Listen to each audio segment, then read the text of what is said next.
আরে এটা TikToker VS বাবু bro না, যার কিনা হাজার হাজার ফলোয়ার্স কিন্তু ভিউ আসে না। আরে হয়তো বাংলাদেশ টপনের চামচা।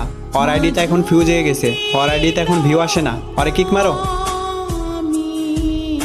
আরে সাপরি টিকটকার, তুই তো জীবনে কিছুই করতে পারবি না। তোর সেই বাংলাদেশ টপ ওয়ানের ভালোবাসার মানুষগুলো এখন আর তোকে ফলো করে না, ভিডিওতে রিপোস্ট কপি লিঙ্ক করে না। তুই যা কিক খা।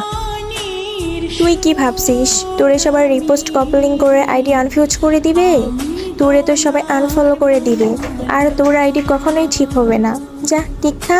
যাক ব্যাপার না, আজ খারাপ সময় দেখে কাছের ভাই বাদার এইভাবে অপমান করে গ্রুপ থেকে কিক মেরে বের করে দিল না। আমার ভালো সময় কিন্তু তাদের বিগ ফ্যান ছিলাম। এই টিকটকে যদি আমার কোনো ভালোবাসা মানুষ থেকে থাকে, আমার সাথে অ্যাড হতে চায় আর আমার ফলো ব্যাক পেতে চায়, তাহলে এই ভিডিওটা রিপোস্ট করে 3টা করে কপি লিঙ্ক করে কমেন্ট ইউআইডি দিয়ে যেও। আমি সবাইকে অ্যাড পাঠিয়ে দিব আর ফলো ব্যাক দিব।